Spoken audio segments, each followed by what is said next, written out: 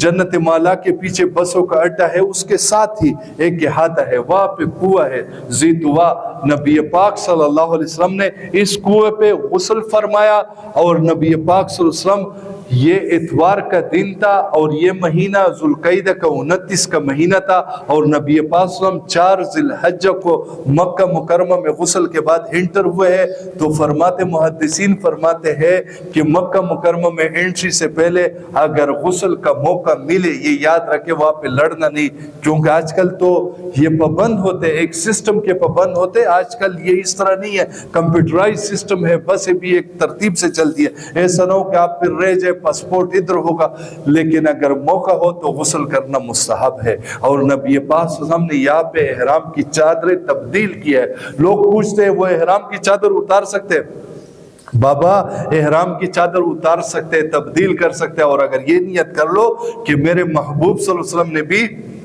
احرام کی چادریں تبدیل کی ہے تو میں بھی احرام کی چادریں تبدیل کرتا ہوں، لیکن خوشبو نہیں لگانی، خوشبو والا صابن نہیں لگانا. یہ جہاز میں بھی وہ ویٹ ٹیشو ملتے ہیں، ویٹ ٹیشو ہوتے وہ کھانا کھانے کے بعد ویٹ ٹیشو، یہ ویٹ ٹیشو کو خوشبو لگی ہوتی ہے، اس ویٹ ٹیشو کو استعمال نہیں کرنا. یہ نہ ہو کہ ہم کہیں یہ بھی دیکھ لو، ہر چیز دیکھنے کا ہوتا ہے، وہ ٹیشو ہاتھ کو نہیں لگانا، وہ خوشبو والے ٹیشو ہوتے ہیں. تو بہرحال نبی پاک صلی اللہ علیہ وسلم یہ چاش کا وقت تھا اور نبی پاک صلی اللہ علیہ وسلم مکہ مکرمہ میں انٹر ہوئے ہیں اور باب بنو شیبہ، یہ صفا مروہ کی سعی کے درمیان کچھ ابواب ہے، اس میں ایک دروازہ ہے باب بنی شیبہ. نبی پاک صلی اللہ علیہ وسلم باب بنی شیبہ سے داخل ہوئے اور نبی پاک صلی اللہ علیہ وسلم کی اونی جو تھی کسوا اونی پہ سوار تھے. مدینہ منورہ سے کسوا اونی کو عمرے کا طواف اپنے پیدل کیا ہے اور اپنی اونی باہر ٹہرائی. نبی پاک صلی اللہ علیہ وسلم پیدل چل کے آئے اور پھر نبی پاک صلی اللہ علیہ وسلم نے حجر اسود کا بوسہ لیا اور حجر اسود کے اوپر وہ ماتھا لگا کے اس طرح. نبی پاک صلی اللہ علیہ وسلم نے جب پیچھے دیکھا تو عمر فاروق رضی اللہ عنہ کھڑے تھے. تو یہ عمر فاروق رضی اللہ عنہ، جیسے حضرت نے فرمایا کہ عمر فاروق رضی اللہ عنہ ایک مرتبہ وہ طواف کر رہے تھے تو فرمایا اے حجر اسود کو خطاب کیا کہ مجھے پتہ ہے تو ایک پتھر ہے، نہ نفع دے سکتا ہے نہ نقصان دے سکتا ہے، اگر میرے نبی نے تجھے چھوا نہ ہوتا میں تجھے نہ چومتا. اس پہ ہمارے حضرات فرماتے ہیں ہم تو ان ہونٹوں کا بوسہ لیتے جو ہونٹ یہاں پر لگے ہیں. کہا ہم پتھر کا نہیں، ان ہونٹوں کا بوسہ لیتے جو ہونٹ یہاں پر لگے ہیں. یہ دنیا میں واحد جگہ شاید جہاں پہ براہ راست میرے محبوب صلی اللہ علیہ وسلم کے ہونٹ لگے ہیں. یہ کرامتیوں کا ایک دور تھا، کرامتی بدبخت کرامتیوں نے حجر اسود لے گئے تھے، 25 سال تک حجر اسود نہیں تھا اور حجر اسود کو پھر یہ اس کے 8 ٹکڑے ہیں. تو پھر دوبارہ وہ بڑا وہ لمبا اس کی ہسٹری ہے. تو حجر اسود کو دوبارہ جب لینے کے لیے گئے بہت زیادہ پیسے دے کے، تو پھر ایک بہت بڑے محدث کو لے گئے جو ایگریمنٹ تھا کہ ٹھیک ہے اتنے پیسے دے کے ہم آپ کو حجر اسود دوبارہ دیتے، نصب کر لے. تو پھر اس محدث کو جب لے گئے نا تو اس نے کہا پہلے دوسرا پتھر دیا نقلی وہ حجر اسود کے دھوکے میں، تو کہا یہ حجر اسود نہیں ہے. کہا تمہیں کیسے پتہ چلا؟ کہا حجر اسود کے چیکنگ کے 2 طریقے ہیں، میں اس پہ چیک کرتا ہوں. کہا 20 پتھر کو میں نے پانی میں رکھا، پانی میں ڈوب گیا اور اس کو آگ پہ رکھا تو یہ گرم ہو گیا. کہا اس کو جتنی بھی آگ میں رکھو یہ گرم نہیں ہوگا اور پانی میں یہ ڈوبے گا نہیں، یہ پانی کے اوپر پھول کی طرح تیرے گا. جب اصلی حجر اسود لے کے آ گئے تو پانی کے اوپر تیرنے لگا اور جتنا بھی گرم کیا. کہا یہ اصلی حجر اسود ہے، اس کو لے کے آ گئے اور کہا کہ یہ اسود اس کے کالے رنگ کی وجہ سے نہیں، یہ تو اس کی سعادت کی وجہ سے، بزرگی کی وجہ سے اس کا نام ہے. تو نبی پاک صلی اللہ علیہ وسلم نے پھر پہلی مرتبہ تو استلام اس طرح کیا، پھر اگلے جو باقی استلام تھے وہ چڑی سے اشارہ کر کے اس کو چومتے تھے. نبی پاک صلی اللہ علیہ وسلم نے پھر یہاں پر مقام ابراہیم کے پاس نفل پڑے ہیں عمرے کے، اور چونکہ حج قران تھا تو احرام کھولا نہیں تھا. اور پھر سعی میں میلین حضرین میں نبی پاک صلی اللہ علیہ وسلم اتنے وہ تیز دوڑنے لگے کہ احرام کا غبارہ سا بن گیا تھا. اور پھر نبی پاک صلی اللہ علیہ وسلم کا جو چونکہ 4 ذی الحجہ تھی ہے اور حج ایام حج یہ 8 ذی الحجہ سے یوم ترویہ سے شروع ہو جاتے ہیں، تو نبی پاک صلی اللہ علیہ وسلم نے یہ قیام یہ عزیزیہ کے آس پاس ابو رافع انصاری رضی اللہ عنہ نے آپ کے لیے چمڑے کا خیمہ بنایا تھا، تو اس میں آپ کا قیام تھا۔ تو اس کے بارے میں آپ روایات میں کچھ روایات ہے کہ رات کے وقت آپ طواف کے لیے آتے تھے، لیکن فرماتے کہ آپ نے حج کے موقع پر 3 طواف آپ سے ثابت ہے۔ ایک آپ نے یہ عمرے کا طواف کیا ہے، ایک نبی پاک صلی اللہ علیہ وسلم نے طواف زیارت کی ہے، اور تیسرا طواف وداع کیا ہے۔ باقی نبی پاک صلی اللہ علیہ وسلم ادھر رہے کہ وہ لوگوں کو تکلیف نہ ہو، اور پھر نبی پاک صلی اللہ علیہ وسلم نے 7 تاریخ کو ایک خطبہ ارشاد فرمایا جس میں یہ سارے لوگ مدینہ منورہ سے، یہ 10,000 کا قافلہ تھا، اور پھر لوگ ملتے گئے، کارواں بڑھتا گیا، اور پھر یہاں پر پہنچتے پہنچتے تقریباً 1.25 لاکھ کے قریب صحابہ تھے۔ اور پھر نبی پاک صلی اللہ علیہ وسلم نے ان کو حج کے مناسک سکھائے، حج کے افعال بتائے تفصیل سے۔ پھر 8 ذی الحجہ کو نبی پاک صلی اللہ علیہ وسلم مینا کے لیے روانہ ہوئے، اور مینا میں یہ یوم ترویہ پانی پلانے کا دن، اس زمانے میں آج کل یہ قرب قیامت کے حج ہے، عرفات میں بھی سبزہ اگا ہے، اور یہ جتنے بھی یہ بلڈنگز ہے یقین جانے اس وقت یہ کچھ بھی نہیں تھا۔ تو اس زمانے میں پانی مینا سے آگے ملتا نہیں تھا، یہاں سے پانی بھرتے تھے، آگے پانی ہوتا نہیں تھا، اس لیے اس کا نام پڑ گیا یوم ترویہ، پانی پلانے کا دن۔ اور پھر نبی پاک صلی اللہ علیہ وسلم عرفات کے لیے روانہ ہوئے ہیں، اور پھر نبی پاک صلی اللہ علیہ وسلم جب عرفات میں زوال سے پہلے تھوڑا سا آپ نے آرام فرمایا ہے، پھر نبی پاک صلی اللہ علیہ وسلم نے وہ عرفات کا جو آپ کا خطبہ حجۃ الوداع جو مشہور ہے، جس میں آج کل ہیومن رائٹس پہ، انسانی حقوق پہ بڑی باتیں ہوتی ہے، کہتے پوری دنیا کو، ماڈرن دنیا کو، جدید دنیا کو کہا کہ کنسٹیٹیوشن، آئین، ہیومن رائٹس، انسانی حقوق دینے کے لیے کہتے اس سے بہترین دستور العمل نہیں ہے جو نبی پاک صلی اللہ علیہ وسلم 1400 سال پہلے دے گئے ہیں انسانیت کو۔ نبی پاک صلی اللہ علیہ وسلم نے وہ خطبہ ارشاد فرمایا، پھر ظہر اور عصر کی نمازیں پڑھائی، لیکن اس میں یہ مسئلہ یاد رکھے، اس پہ ادھر لڑنا بھی نہیں کہ مولانا صاحب کے ساتھ لڑے۔ مسجد نمرہ میں اگر پہنچ جائے تو پھر تو دونوں نمازیں اکٹھے پڑھے اپنے اپنے خیموں میں۔ اس کا مسئلہ ہمارے احناف میں، ہم چونکہ سارے امام ابو حنیفہ صاحب رحمۃ اللہ کے مسلک پہ ہے، اس میں مسئلہ یہ ہے اگر حاکم وقت یا اس کا نمائندہ مسجد نمرہ میں جو نماز پڑھانے والا ہوتا ہے وہ حاکم وقت کا نمائندہ ہوتا ہے، وہ امیر حج ہوتا ہے، حاکم وقت یا اس کا نمائندہ وہ تو صلاتین پڑھا سکتا ہے، اور اس کے علاوہ عام آدمی پڑھائے گا تو وہ ظہر اپنے وقت پہ، عصر اپنے وقت پہ پڑھائے گا۔ تو بہرحال نبی پاک صلی اللہ علیہ وسلم تو وہ حاکم وقت، مکہ مکرمہ بھی اس وقت اسلامی خلافت کا حصہ تھا، اور مدینہ منورہ بھی، یہ سب کچھ۔ پھر نبی پاک صلی اللہ علیہ وسلم نے دعا کے لیے، جیسے مفتی صاحب نے فرمایا، دعا فرمائی ہے۔ 5 گھنٹے کی مختصر روایت ہے، بعض فرماتے کہ 6-7 گھنٹے، یعنی مغرب تک ٹائم جتنا ہو، 21 اپریل کا وہ یا جو بھی نبی پاک صلی اللہ علیہ وسلم کا حج کا ان ایام کا وہ کیلکولیٹ کرتے نکالے کہ کتنے ٹائم بنتے، نبی پاک صلی اللہ علیہ وسلم نے دعا میں لگائے ہیں اور امت کے لیے مانگا ہے، اور عرفات کے دامن میں دعا مانگی ہے، عرفات کے اوپر چڑھ کے نہیں۔ میں عرض کرتا ہوں ہم ٹورسٹ بن جاتے ہیں، جیسے وہ سیر پہ آئے ہیں، وہ عرفات وہ اس کے پہاڑ کے سرے پہ چڑھ جاتا، نہیں، سرے پہ نہیں، دامن میں، عرفات کے دامن میں دعا مانگنی ہے، عرفات کے دامن میں وقوف کرنا ہے۔ لیکن اس کا خیال رکھیں اگر خیمہ دور ہو تو پھر اپنے خیمے میں، یا عرفات کا میدان بڑا ہے، پھر ساتھیوں سے بچڑ جاؤ گے، پھر آپ کو نہ دعا کا پتہ چلے گا نہ مزدلفہ کا پتہ چلے گا۔ مزدلفہ کی رات آپ نے مینا میں گزاری ہوگی اور پتہ نہیں کیا سے کیا ہوا ہوگا، اتنے دم آئے ہوں گے۔ وہ کہتے دم کیا ہوتا ہے؟ دم وہ ہوتا ہے جس سے پھر دم نکلتا ہے۔ تو پھر اپنے ساتھیوں کے ساتھ رہنا ہے، قافلے کے ساتھ رہنا ہے، ہاں قریب ہو یا آپ وہ آ سکتے ہو پھر تو چلے جاؤ۔ آپ فرمایا، اور اس یہ دیکھنے کے لیے صحابہ کرام کو تجسس ہوا کہ نبی پاک صلی اللہ علیہ وسلم روزے سے یا روزہ نہیں ہے، یہ چیک کرنے کے لیے پتہ کیسے چلے گا؟ حضرت ام فضل رضی اللہ عنہ، حضرت عباس رضی اللہ عنہ کی بیوی، ان کی اہلیہ، انہوں نے آپ کے سامنے دودھ کا گلاس پیش کیا کہ آپ دودھ کا پیالہ پیش کیا کہ دودھ پیتے کہ نہیں، اگر پی لے تو روزہ نہیں ہے۔ تو نبی پاک صلی اللہ علیہ وسلم نے اس وقوف کے دوران یہ دودھ نوش فرمایا، تو کہتے اگر کسی کو وہاں پر دودھ ملے تو دودھ نوش فرما لے، کیونکہ میرے محبوب صلی اللہ علیہ وسلم نے عرفات میں دودھ نوش فرمایا ہے۔ اور پھر نبی پاک صلی اللہ علیہ وسلم غروب کے بعد، یہاں پر ایک واقعہ ہے جس کو محدثین نے بہت نقل کیا ہے۔ یہاں پر اس طرح ہوا کہ حضرت اسامہ رضی اللہ عنہ، جس سے نبی پاک صلی اللہ علیہ وسلم کو بہت زیادہ محبت تھی، اسامہ رضی اللہ عنہ، حضرت زید رضی اللہ عنہ، نبی پاک صلی اللہ علیہ وسلم کے منہ بولے بیٹے،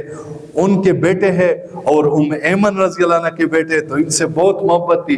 اسامہ رضی اللہ عنہ قضاء حاجت کے لیے گئے تھے، قضاء حاجت کے لیے جو گئے تو ان کو تھوڑی سی تاخیر ہو گئی، غروب کے بعد نکلنا تھا، ان کے لیے قافلے نے تھوڑی سی تاخیر فرمائی۔ نبی پاک صلی اللہ علیہ وسلم نے ان کا انتظار کیا، کیونکہ وہ عرفات سے مزدلفہ آتے ہوئے نبی پاک صلی اللہ علیہ وسلم کے ساتھ اونٹنی پہ حضرت اسامہ رضی اللہ عنہ پیچھے سوار تھے نبی پاک صلی اللہ علیہ وسلم کے ساتھ، اور ردیف تھے۔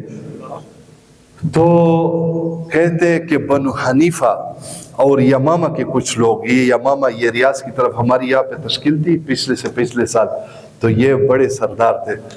تو ان کے کچھ لوگوں نے حقارت سے دیکھا ان کو، اور حقارت کے بول بولے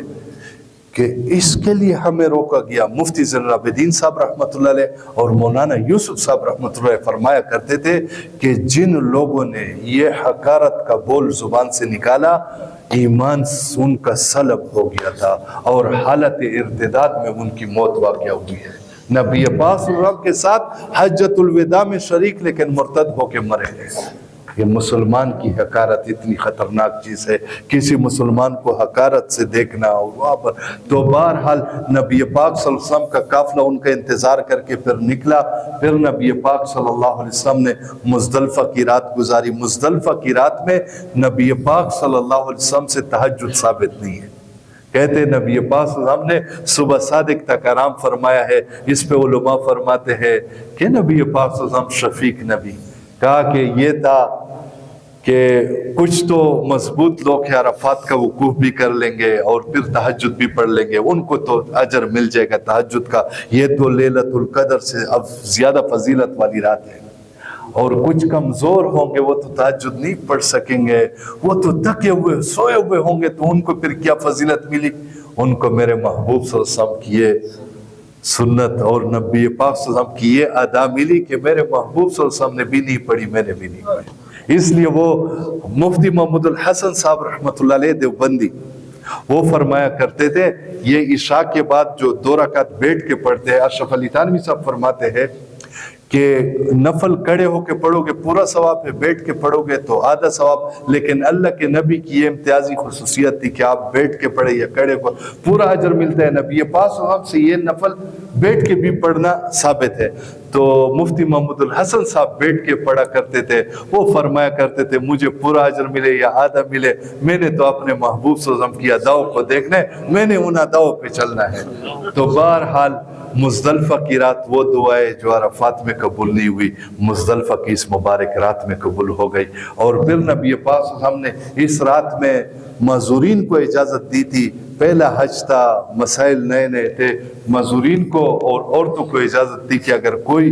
جمرات کے لیے رات کو نکلنا چاہے تو امہات المومنین میں 3 امہات المومنین رات کو نکلی تھی، ام حبیبہ رضی اللہ عنہ، غالباً حضرت سودہ رضی اللہ عنہ اور ام سلمہ رضی اللہ عنہ، یہ 3 امہات المومنین یہ رات کو نکلی تھی، اور ام حبیبہ رضی اللہ عنہ نے تو صبح صادق سے پہلے کنکر مارے تھے۔ تو لیکن یہ پہلا حج تھا، پھر اس کے بعد تو اس کے تفصیل اور یہ تو اس کے بعد نبی پاک صلی اللہ علیہ وسلم اونٹنی پہ سوار تھے، اور آپ کے اونٹنی کی لگام جو تھی